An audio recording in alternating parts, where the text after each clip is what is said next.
فرحان مناج کا سلام ہو۔ پاکستان کی میڈیا کی تاریخ میں ایک انہونا واقعہ ہوا ہے اور پاکستان کی میڈیا پالیسی بظاہر غیر اعلانیہ طور پر بتا دی گئی ہے اور پاکستان کی مستقبل کی خارجہ پالیسی بھی واضح ہو گئی ہے۔ یہ پاکستان کی میڈیا میں انہونا واقعہ کیا ہوا ہے اور کیا پالیسی واضح ہوئی ہے، اس پر بات کریں گے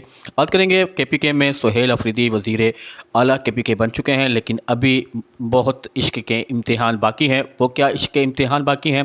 اور پھر پاکستان کی تاریخ کی بدترین بربریت پر بھی بات کریں گے۔ سب سے پہلے بات کرتے ہیں، پاکستان میں ایک انوکھا واقعہ ہوا ہے اور پاکستان کی میڈیا کی تاریخ میں یہ آج انہونا دن تھا۔ اسے تاریخی دن تو نہیں کہہ سکتا، تاریخی دن تھا۔ تاریخی اس حوالے سے نہیں کہہ سکتے کیونکہ یہ پاکستان کی میڈیا نے آج جو معاملہ اور جو مناظر اپنے اسکرین پر پورے پاکستان کو دکھائے ہیں اور پاکستان کے مین اسٹریم میڈیا نے جو مناظر پورے پاکستان میں پاکستانی ناظرین کو دکھائے ہیں، اس سے پاکستان کی مستقبل کی پالیسی، خارجہ پالیسی اور مشرق وسطیٰ میں پاکستان کے حوالے سے پاکستان کیا سوچتا ہے، یہ تقریباً 50-50 واضح ہو گیا ہے۔ آج پاکستان کی میڈیا انڈسٹری کا انہونا دن اس طرح تھا کہ آج امریکی صدر ڈونلڈ ٹرمپ نے اسرائیل جب پہنچے، ان کا پرتپاک استقبال ہوا اور آج اسرائیلی پارلیمنٹ سے امریکی صدر ڈونلڈ ٹرمپ نے اہم خطاب کیا اور یہ اہم خطاب اس وقت تھا جب مصر میں مسلمان رہنما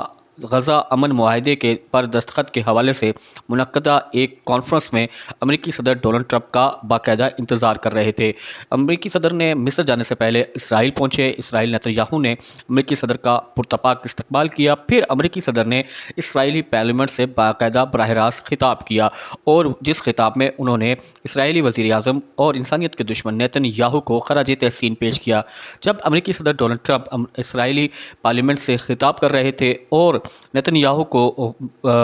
پہ خراج تحسین پیش کر رہے تھے، اسی وقت پاکستان کی میڈیا کی اسکرینوں پر، پاکستان کے مین نیوز چینلز پر، پاکستان کے مین اسٹریم میڈیا پر یہ پورا خطاب لائیو دکھایا جا رہا تھا۔ یہ پہلا موقع تھا کہ جب پاکستان کے میڈیا پر اسرائیلی پارلیمنٹ کو براہ راست دکھایا گیا، امریکی صدر کے خطاب کو براہ راست دکھایا گیا اور اس خطاب میں امریکی صدر نے اسرائیلی وزیر اعظم نیتن جسے ہم انسانیت کا قاتل سمجھتے ہیں، اسے خراج تحسین پیش کیا، کلیپس کروائے۔ یہ تمام کے تمام مناظر پاکستانی میڈیا پر پاکستانی ناظرین کو پاکستان کا مین اسٹریم میڈیا دکھا رہا تھا۔ میں آپ کو بتاتا چلوں، قائد اعظم کی پالیسی کے تحت، پاکستان کے آئین اور قانون کے تحت، پاکستان کی خارجہ پالیسی کے تحت اور پاکستان کے پاسپورٹ کے تحت ہم اسرائیل کو ریاست تسلیم نہیں کرتے۔ ہم اسرائیل کو جب ریاست ہی تسلیم نہیں کرتے تو اس کی پارلیمنٹ کو تسلیم کرنا تو دور کی بات ہے، اور پھر اس پارلیمنٹ میں پھر چاہے امام کعبہ ہی کیوں نہ آ کے خطاب کر رہا ہو، وہ اتنا اہم نہیں ہوتا۔ جس پارلیمنٹ کو ہی ہم تسلیم نہیں کرتے، اس میں کوئی بھی شخص خطاب کر رہا ہو تو وہ بے معنی ہے۔ آج پاکستان نے غیر اعلانیہ طور پر پاکستانی مین اسٹریم میڈیا میں امریکی صدر ڈونلڈ ٹرمپ کا خطاب پاکستانی میڈیا کی اسکرین پر لائیو دکھا کر بظاہر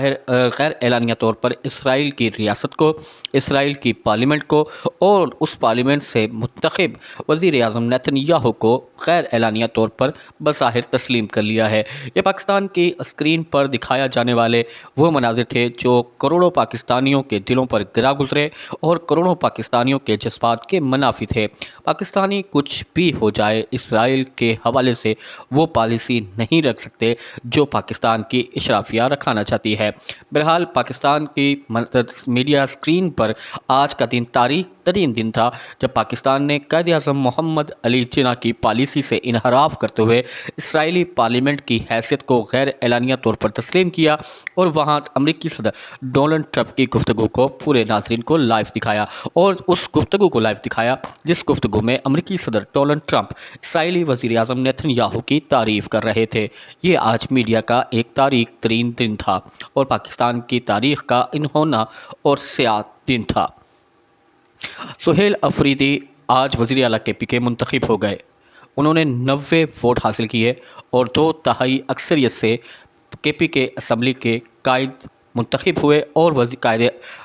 خیبر پختونخوا کے وزیر اعلیٰ منتخب ہو گئے۔ سہیل افریدی کی نامزدگی کے بعد سے لے کر اب تک پاکستان کی اسٹیبلشمنٹ، پاکستان کی وفاق میں حکمران جماعت نون لیگ بظاہر